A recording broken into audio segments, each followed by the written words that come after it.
Olá, tudo bom, alunos? Professora Kelly aqui com vocês, novamente para mais uma aula de artes. Hoje nós vamos iniciar os estudos da unidade 6, Cidades, Histórias e Artes.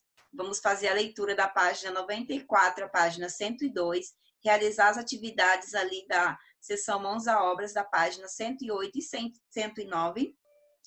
Vamos aprender um pouquinho mais sobre cidades históricas e patrimônios históricos.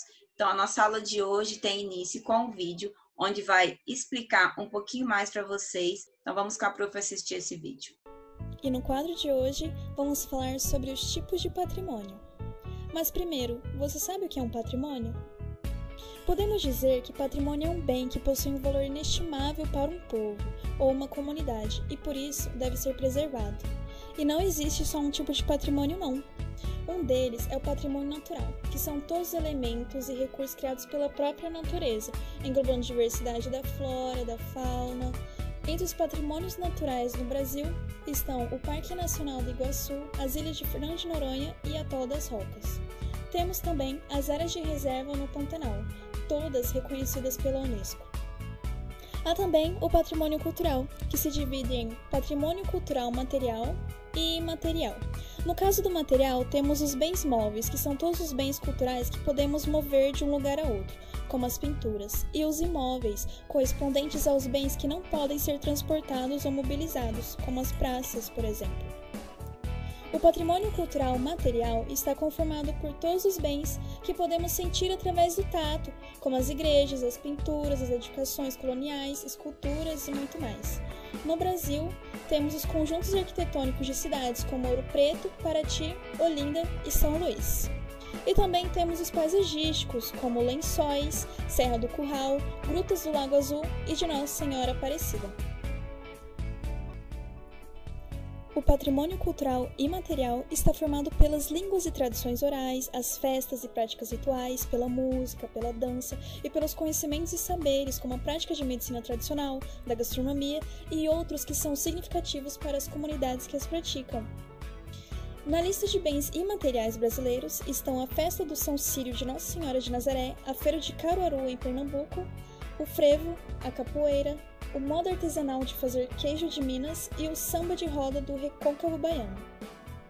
Então, nosso patrimônio é uma poderosa razão para compreender e sentirmos orgulhosos acerca de quem somos, o que fazemos, de onde viemos e também como seremos como sociedade.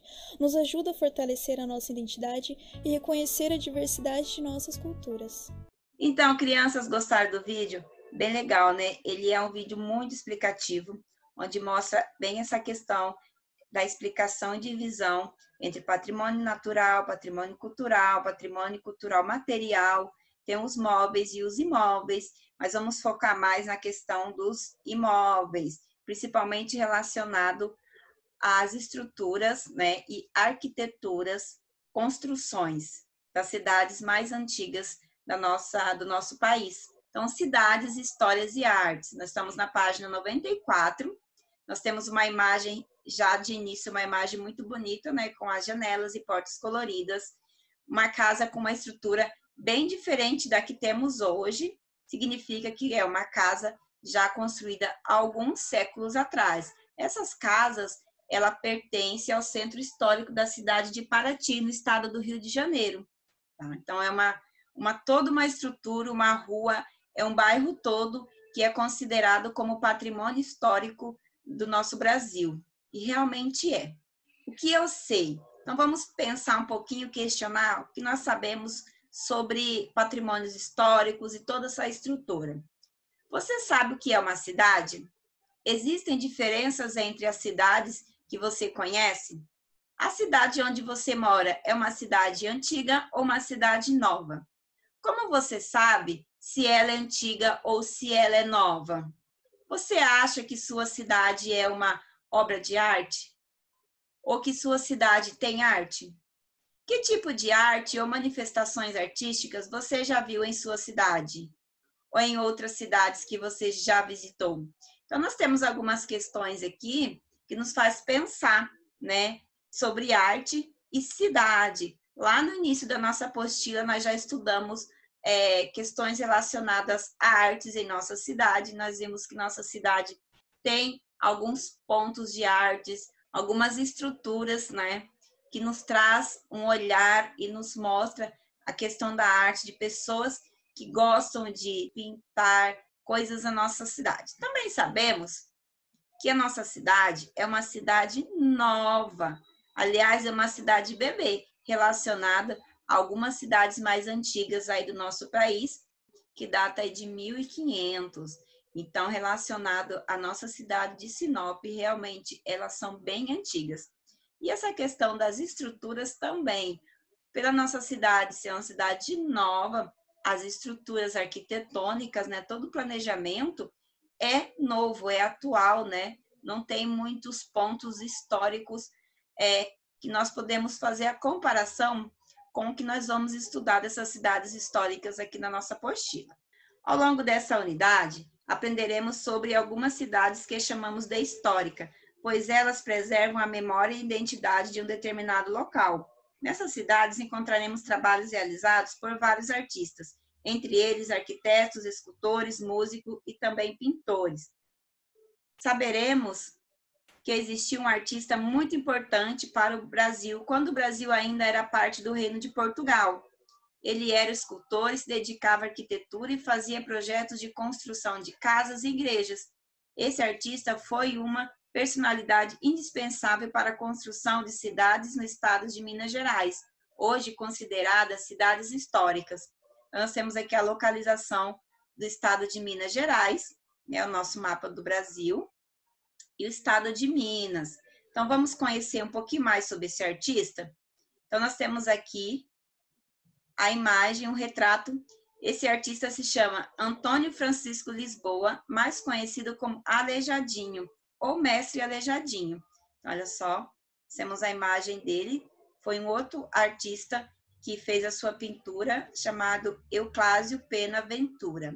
Essa pintura, né, ele se encontra no Museu de Congonhas. Olha só. Então, esse artista conhecido ali como Mestre Aleijadinho é uma das figuras mais importantes da arte no período colonial brasileiro. Ele foi escultor e arquiteto e nasceu em 1738, em Vila Rica. A Vila Rica é a atual cidade de Ouro Preto, em Minas Gerais. Tá? O artista ganhou esse nome devido a uma doença que contraiu quando era adulto, que o impedia de usar suas mãos e pernas de maneira usual. Então, ele teve uma leve paralisia nos membros, tanto mão quanto pernas, tá? Dizem que no final de sua vida, seus ajudantes tinham que amarrar as ferramentas em suas mãos para que eles pudessem criar suas esculturas. Aleijadinho aprendeu seu ofício com seu pai, que foi também um arquiteto muito importante da época. Apesar de muitas pessoas ainda terem dúvidas a respeito da origem dessa pintura, né, de Aleijadinho, o retrato que vemos acima é uma das poucas imagens que temos do artista, e acredita-se que foi feito depois de sua morte. Então, não temos no Brasil nenhum acervo que mostra imagens que realmente se acredita ser da pessoa Aleijadinho, né? Do Antônio Francisco Lisboa, principalmente enquanto vida, né? Tem esse retrato aí, mas acredita que foi pintado após a sua morte. Aleijadinho fez o desenho inicial para algumas igrejas, como o da imagem a seguir, em São João del Rei. Então, olha só, olha que igreja mais linda, gente.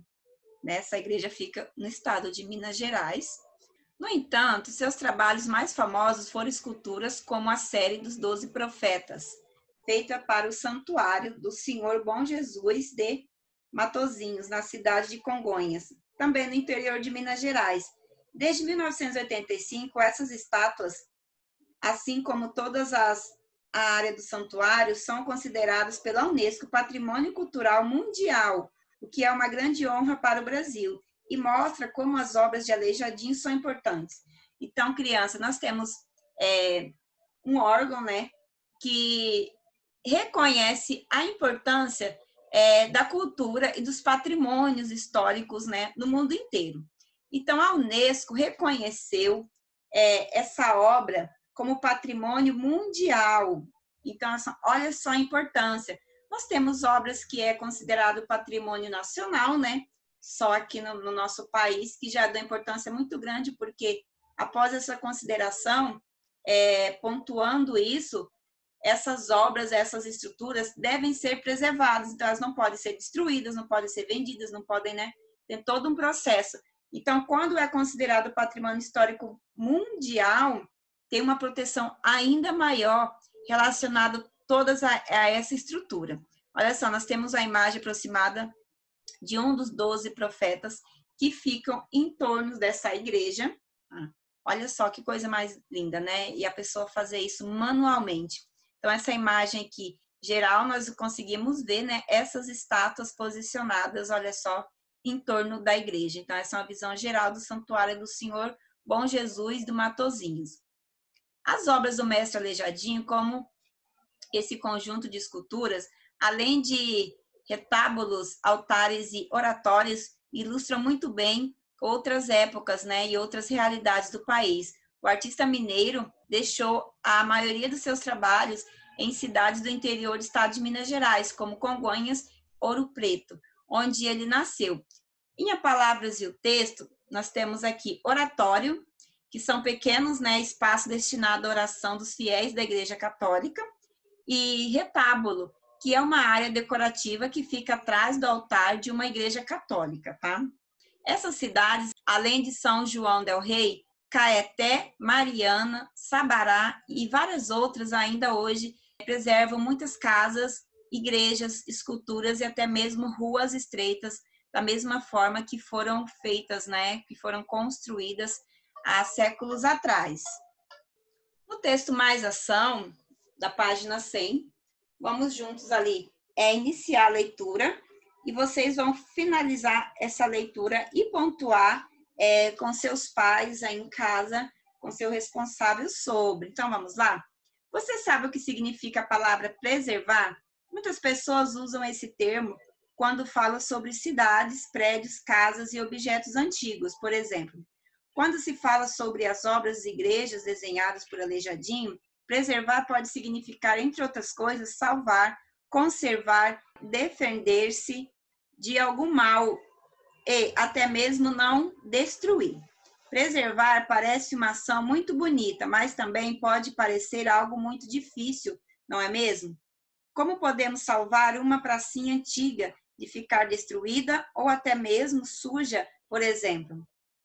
Uma menina chamada Nadia Sparks, de 13 anos, que mora na cidade inglesa de Nertford, decidiu agir. Ela começou a recolher todo o lixo que encontrava no trajeto entre sua casa e a sua escola, percurso que ela fazia de bicicleta. Logo, as pessoas começaram a notar todo esse trabalho e esforço.